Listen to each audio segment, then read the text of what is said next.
আকাশবাণী কলকাতা। স্থানীয় সংবাদ পড়ছে ধৃতি সেন শর্মা। বিশেষ খবর হলো, রাজ্য বিধানসভার বাদল অধিবেশন শুরু হচ্ছে আগামী সোমবার 9 জুন। এবারের অধিবেশনে অপারেশন সিন্দুরে ভারতীয় সেনাবাহিনীর কৃতিত্বের জন্য একটি প্রস্তাব আনা হচ্ছে। রাজ্য সরকার 2026 সালের মধ্যে হাম ও রুবেলার মতো ছোঁয়াচে রোগ সম্পূর্ণ নির্মূল করতে তৎপর হয়েছে। আজ ঈদ উল আজহা যথাযথ ধর্মীয় মর্যাদায় সারা দেশের সঙ্গে এ রাজ্যেও ত্যাগের এই উৎসব উদযাপিত হচ্ছে। স্থানীয়ভাবে বজ্রগর্ভ মেঘ সৃষ্টি হওয়ায় কলকাতা সহ দক্ষিণবঙ্গের বেশ কিছু জেলায় গতরাতে ভারী বৃষ্টিতে অসহ্য গরমের হাত থেকে কিছুটা রেহাই মিলেছে। আসছে বিস্তারিত খবরে। রাজ্য বিধানসভার বাদল অধিবেশন শুরু হচ্ছে আগামী সোমবার 9 জুন। এবারের অধিবেশনে অপারেশন সিন্দুরে ভারতীয় সেনাবাহিনীর কৃতিত্বের জন্য তাদের ধন্যবাদ জানিয়ে একটি প্রস্তাব আনা হচ্ছে। বাদল অধিবেশনের দ্বিতীয় দিনে আগামী মঙ্গলবার 10 জুন সরকারি এই প্রস্তাব নিয়ে 2 ঘণ্টা আলোচনা হবে। রাজ্য বিধানসভার অধ্যক্ষ বিমান বন্দ্যোপাধ্যায় বিধানসভার অধিবেশন শুরুর আগে প্রথা মাফিক সর্বদলীয় বৈঠকের পর একথা জানান। মুখ্যমন্ত্রী মমতা ব্যানার্জি ওই আলোচনায় অংশ নিতে পারেন। পেহেলগাঁও হামলা নিয়ে বিধানসভায় আনা ওই প্রস্তাবের ওপর প্রধান বিরোধী দল বিজেপিও আলোচনায় অংশ নেবে বলে বিরোধী দলনেতা শুভেন্দু অধিকারী জানিয়েছেন।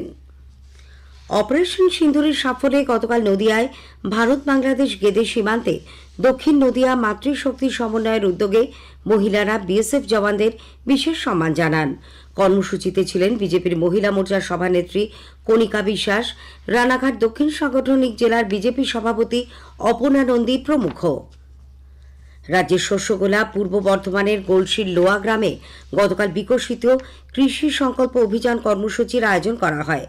ভারতীয় কৃষি অনুসন্ধান পরিষদের অধীন বর্ধমান কৃষি বিজ্ঞান কেন্দ্রের পক্ষ থেকে ওই শিবিরে কৃষকদের মাটির স্বাস্থ্য পরীক্ষা, সারের ব্যবহার, জমিতে অনুখাদ্যের প্রয়োজনীয়তা, ফসলের বিভিন্ন রোগ পোকার আক্রমণ সহ বিভিন্ন বিষয়ে অবহিত করা হয়। নানান বিষয়ে আলোচনা করেন ভারতীয় কৃষি অনুসন্ধান পরিষদের বরিষ্ঠ কৃষি বিজ্ঞানী ড বিজন মজুমদার। সেবা, সুশাসন ও গরিবের কল্যাণ নীতিকে ভিত্তি করে গত 1 দশকে ভারত এক অসাধারণ রূপান্তরের মধ্যে দিয়ে এগিয়েছে। আকাশবাণী সংবাদের বিশেষ প্রতিবেদনে আজকের বিষয় দূষণমুক্ত বিদ্যুৎ উৎপাদন এবং জলবায়ু পরিবর্তন মোকাবিলায় ভারতের বিশ্বজনীন নেতৃত্ব। আমাদের প্রতিনিধি অভিজিৎ চক্রবর্তীর একটি প্রতিবেদন। 2024-25 অর্থবর্ষে দেশে রেকর্ড 29.52 গিগাওয়াট পুনর্নবীকরণযোগ্য বিদ্যুৎ উৎপাদন ক্ষমতাযুক্ত হয়েছে। এর ফলে দেশে মোট এ ধরনের বিদ্যুৎ উৎপাদন ক্ষমতা পৌঁছেছে 220.10 গিগাওয়াটে। বর্তমানে পুনর্নবীকরণযোগ্য শক্তি ক্ষেত্রে আকর্ষণীয় দেশগুলির তালিকায় ভারত রয়েছে 7ম স্থানে। জাতীয় green hydrogen mission, bio energy সম্প্রসারণ এবং বৈদ্যুতিক গাড়ির প্রসারের মতো উদ্যোগ এক নিম্ন কার্বন অর্থনীতির ভিত গড়ে তুলছে। 2030 সালের লক্ষ্যের 9 বছর আগেই COP21 নির্ধারিত 40% অপ্রথাগত বিদ্যুৎ উৎপাদনের লক্ষ্য পূরণ করেছে ভারত। COP26 প্রধানমন্ত্রী নরেন্দ্র মোদী পঞ্চামৃত লক্ষ্য ঘোষণা করেন, যার চূড়ান্ত লক্ষ্য 2070 সালের মধ্যে কার্বন নির্গমন শূন্যে নামিয়ে আনা। এছাড়া তিনি লাইফস্টাইল ফর এনভায়রনমেন্ট বা লাইফ মিশন ঘোষণা করেছেন, যার উদ্দেশ্য পরিবেশ বান্ধব জীবনচর্যাকে উৎসাহিত করা। জলবায়ু ক্ষেত্রে আন্তর্জাতিক স্তরে পারস্পরিক সহযোগিতা বৃদ্ধির ক্ষেত্রেও ভারত সক্রিয় ভূমিকা রেখেছে।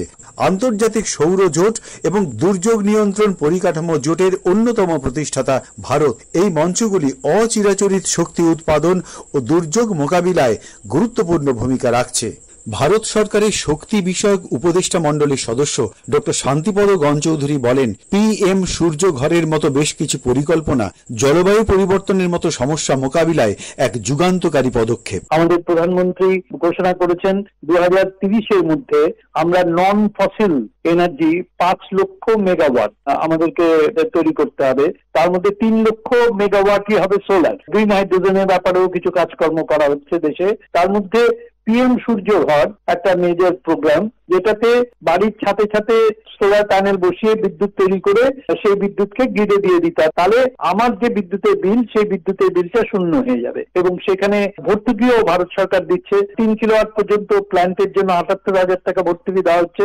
এছাড়া কৃষকদের জন্য PM কুসুম প্রোগ্রাম, ইরিগেশন পাম্প বসানো, এইটাও লক্ষ লক্ষ সোলার পাম্প দেশের মধ্যে এখন বসছে। সোলার সেল যাতে আমাদের দেশে তৈরি হয়, সেই কারণে বিভিন্ন রাজ্যে প্রচুর পরিমাণে সোলার প্যানেল এবং সোলার সেল ম্যানুফ্যাকচারিং ইউনিট তৈরি হচ্ছে। বীরভূমের তৃণমূল কংগ্রেস নেতা অনুব্রত মণ্ডল সম্প্রতি বোলপুর থানার আইসির মা এবং স্ত্রী সম্পর্কে যে কুরুচিকর মন্তব্য করেছে তার বিরুদ্ধে কি পদক্ষেপ নেওয়া হয়েছে তা জানতে চেয়ে জাতীয় মহিলা কমিশন রাজ্য পুলিশের ডিজি রাজীব কুমারকে চিঠি দিয়েছেন। 72 ঘণ্টার মধ্যে এই সংক্রান্ত রিপোর্ট পেশ করতে বলা হয়েছে। এদিকে বিজেপি অনুব্রতর এই ধরনের মন্তব্যের কড়া সমালোচনা করেছে। বিরোধী দলনেতা শুভেন্দু অধিকারী বলেছেন, মহিলাদের সম্মান রক্ষায় তারা অঙ্গীকারবদ্ধ। এর প্রতিবাদে আগামী সোমবার তারা বোলপুর শহরে নারীর সম্মান যাত্রার আয়োজন করবেন। অন্যদিকে তৃণমূল কংগ্রেস বলেছে, মিছিল যে কেউই করতে পারে, কিন্তু মহিলাদের কে কতটা সম্মান করেন তা নিয়ে যথেষ্ট সংশয় রয়েছে। স্থানীয় সংবাদ শুনছেন আকাশবাণী কলকাতা কেন্দ্র থেকে।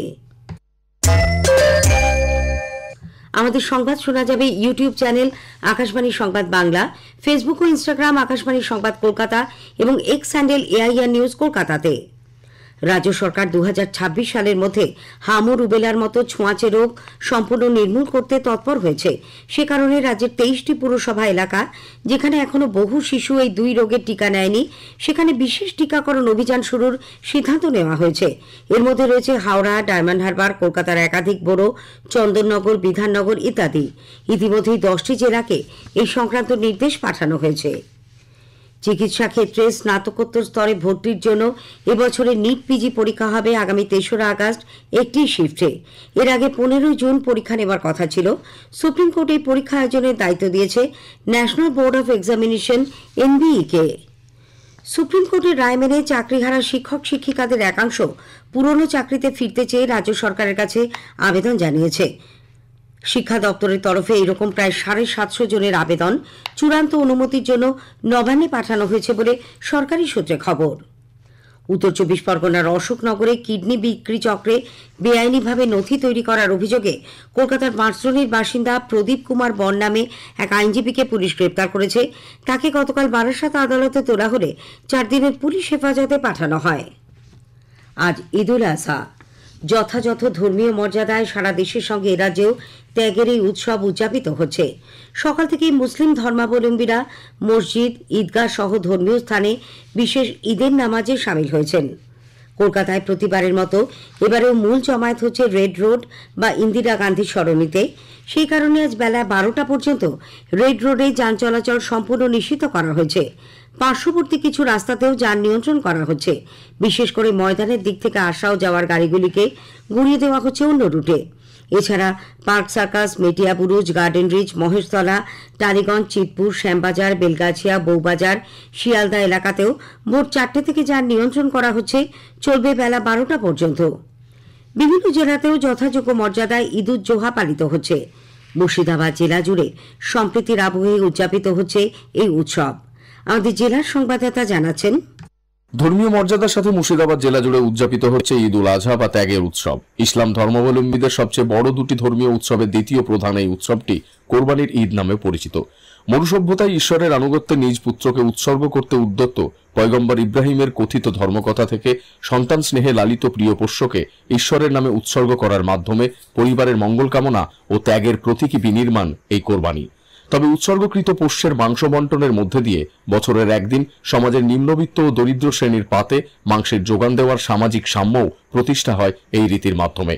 আজ সকাল থেকেই জেলার বিভিন্ন মসজিদ ও ঈদ ময়দানে লাখো লাখো মুসলিম ধর্মাবলম্বীরা সামিল হয়েছেন ঈদের বিশেষ নামাজে। বহরমপুরে মহিলারাও পৃথক জমায়েত করে ঈদের নামাজে অংশগ্রহণ করেন। ঈদ উপলক্ষে নিজ নিজ ঘরে ফিরেছেন পরিযায়ী শ্রমিক, প্রবাসী ব্যবসায়ী ও চাকুরিজীবীরা। জেলার গঞ্জ, মফস্বল ও শহরেও উদযাপিত হচ্ছে ঈদ উল আজহা। ঈদ উপলক্ষে শুভেচ্ছা বার্তা দিয়েছেন প্রশাসনের কর্তা ও ধর্মগুরুরা।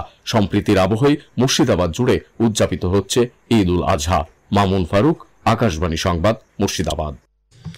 রাষ্ট্রপতি দ্রৌপদী মুর্মু, রাজ্যপাল ডক্টর সিভি আনন্দ বোস, মুখ্যমন্ত্রী মমতা ব্যানার্জি এই উপলক্ষে রাজ্যবাসীকে শুভেচ্ছা জানিয়েছেন। ঈদ উপলক্ষে আজ সর্বত্র শান্তি শৃঙ্খলা বজায় রাখতে সিপিআইএম রাজ্যবাসীর প্রতি আবেদন জানিয়েছে। কংগ্রেসও সৌভ্রাতৃত্ব শান্তির আবহে পবিত্র ঈদ উজ জোহা পালনের আর্জি জানিয়েছে। স্থানীয়ভাবে বজ্রগর্ভ মেঘ সৃষ্টি হওয়ায় কলকাতা সহ দক্ষিণবঙ্গের বেশ কিছু জেলায় গতরাতে ভারী বৃষ্টি হয়েছে। ঘণ্টাখানেকের বেশি সময় ধরে চলা বৃষ্টিতে অসহ্য গরমের হাত থেকে কিছুটা রেহাই মিলেছে। কলকাতায় সর্বনিম্ন তাপমাত্রা রেকর্ড করা হয় 22.6 ডিগ্রি সেলসিয়াস, স্বাভাবিকের তুলনায় যা 4.6 ডিগ্রি কম। আজ সকাল 6:30 পর্যন্ত আলিপুরে 40.5 মিলিমিটার বৃষ্টিপাত রেকর্ড করা হয়েছে। শেষ করার আগে স্থানীয় সংবাদের বিশেষ কিছু অংশ আরও একবার। রাজ্য বিধানসভার বাদল অধিবেশন শুরু হচ্ছে আগামী সোমবার 9 জুন। রাজ্য সরকার 2026 সালের মধ্যে হামর রুবেলার মতো ছোঁয়াচে রোগ সম্পূর্ণ নির্মূল করতে তৎপর হয়েছে। আজ ঈদ উল আজহা যথাযথ ধর্মীয় মর্যাদায় সারা দেশের সঙ্গে এই রাজ্যেও ত্যাগের এই উৎসব উদযাপিত হচ্ছে। স্থানীয় সংবাদ শেষ হলো। পরের খবর 9টা 15 মিনিটে।